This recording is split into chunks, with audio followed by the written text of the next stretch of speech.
our Center for the Arts Studios, this is your Ashland University Sports Update. I'm Tom Prizeman. And I'm Kate Seifert. Thanks for tuning in. Recruitment is still underway for the 2016 men's soccer team as the coaching staff wrapped up their opening tryout session this weekend. AUTV-20's Haley Hieronymus has the story.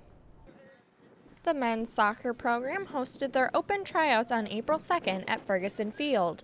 With over 20 men in attendance, head coach Oliver Slauson was excited about the good turnout. It was real positive. Just any time we can get out there and get people thinking and interested in the program, it's a massive positive. Head coach Oliver Slauson believes bringing in more experienced players along with his freshman recruits will help the program create its tradition of excellence. It's getting the right players in who can help you compete and then ultimately perform and produce results at this level. Slauson will make contact with all of the men that showed up to the tryouts within the next week to let them know if they made the team. Others will also have the opportunity to be a part of the program through other roles. There's a spot for everybody who's got an interest in the program because it's going to be a group effort to get the program going again and getting it going in the right direction. The coaching staff is looking forward to announcing their roster by the beginning of the summer and start working with the men by August. We're just excited for that, for the season to start and get the guys in here in mid-August and start working towards competing in the conference and ultimately on the national stage to pursue some championships. Reporting for AUTV-20, I'm Haley Hieronymus.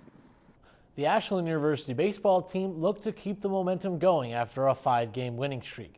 Mother Nature and West Liberty got in the way.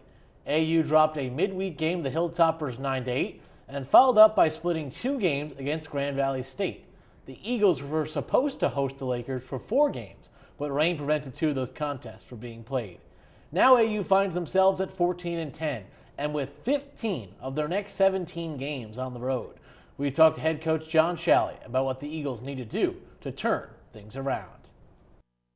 Yesterday was a good ball game, and Brandon Singer threw a good game for us, and their pitcher did a good job too, and we got a couple big hits, strung them together, and got the weekend off to a good start. And today even, we put up 7 shutout innings. We just gave up 2 big innings and hurt ourselves defensively, made a couple mental mistakes, and they took advantage. That's what good teams do, take advantage. And I'm sure we're going to see each other some more down the road. We only got 2 games in here. We would have liked to got all 4 in. I think that kind of hurt both sides, but it's good splitting with them. They're a great opponent. I felt like the first game we were loud and dug out, and kind of this game we waited till the last couple innings to be loud and aggressive. So both pretty good games. Really just we need to get hits in the right moments. The big thing we got to do is eliminate the big inning and execute our bunt defense a little bit better and take care of mental mistakes. And as long as we learn from the mistakes and we become better down the road, then it'll be worth it. We had a bad record. We were 8-8, and from that day, our coach told us, let's start over. We became 5-0. We had some good games. I think we need to stick to that mentality and just, play good ball and never give up in the end. Every series, our goal is to win the series. We play typically 4-game series, so trying to win at least 3 of the 4. And if we get a sweep, that's great. That's tough in 4 games. But the goal is always to win a series, and we take each weekend, by itself. And we got Tiffin next week. We do have one. We got West Liberty non-conference Wednesday, and they got us last week, so we owe them. But hopefully we'll get back on the right track Wednesday to get ready for Tiffin next weekend. Ashland's softball team played in their final non-conference game at Brookside Park on Wednesday, March 30th against Michigan Dearborn, losing the first game 4-3, but then coming back to win 6-2. Going along with the theme of their season, the Eagles came out flat in Game 1 of the series. The girls tried to hold on, but Michigan Dearborn was able to pull ahead. And despite the Eagles' good defense, the team's hitting couldn't pull through when it mattered the most. Right now our defense is playing very well.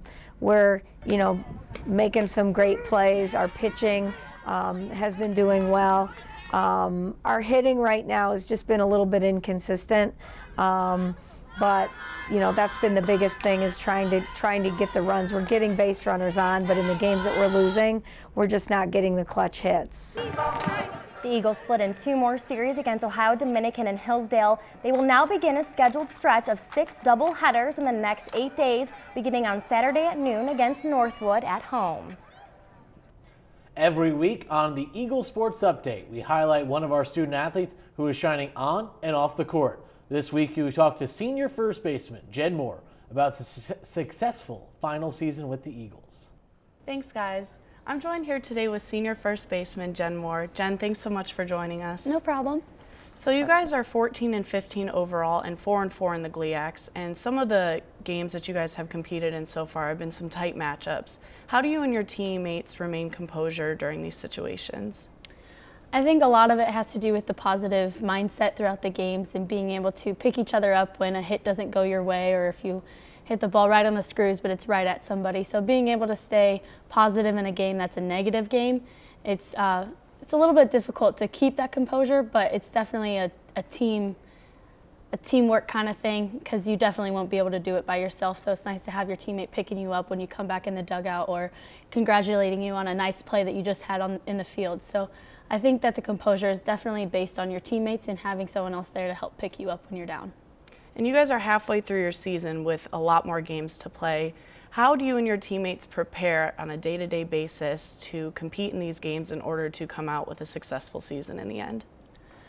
We have some off days here coming up with season and stuff, but I think our practices are definitely driven for one specific thing each day. So we come in with the mindset of, we're going to strictly work on defense today, or we're strictly going to work on double plays, or pitching, it's a pitching day or something of the sort. So we definitely have to keep the momentum going through the practices in order to play in the games like we do.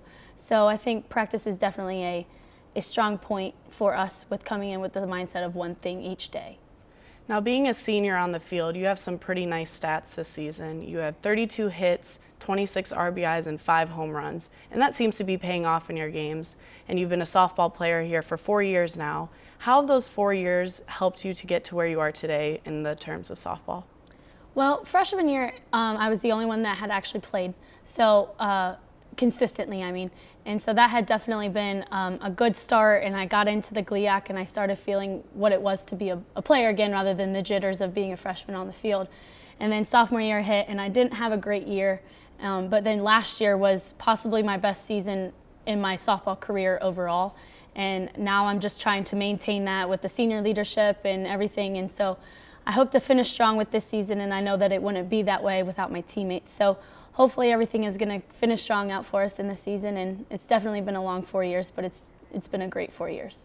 Well, thank you so much again for joining us, and good luck on the rest of your season. Thank you. Back to you guys. After their successful weekend at the Worcester Invitational, the men and women's track and field teams are now ranked 7th and 25th nationally in Division II. Some of their winners this weekend included Brandon Freeman, who won both the 100-meter dash and the 200-meter dash. Freeman was also a part of the winning 4x100 relay team, including Brandon Wilson, Miles Pringle, and Eric Tompkins. Pringle also had his own individual victory, winning the 400-meter dash, and junior Damani Barnes placed first in the men's long jump. And on the women's side, freshman Samantha Duwall placed first in the 100-meter dash, and junior Shelby Jordan won the 200-meter dash. Both girls were also a part of the 4x100 relay team that placed first with teammates sophomore Irene Skinner and senior Lauren Ellsworth. Both teams will next compete at the All-Ohio Championships in Athens, Ohio this Friday and Saturday. Heading over to greener pastures, the men's golf team had a solid performance at the Jewel at Elks Run.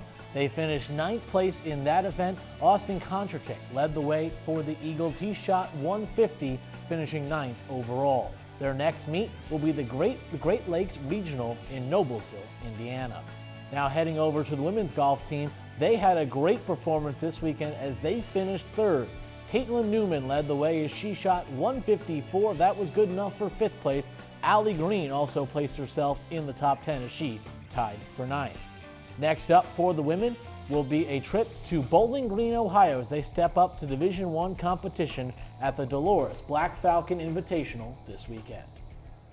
That's it for this edition of the Ashland University Sports Update. I'm Tom Prizeman. And I'm Kate Seifert. Thanks for tuning in.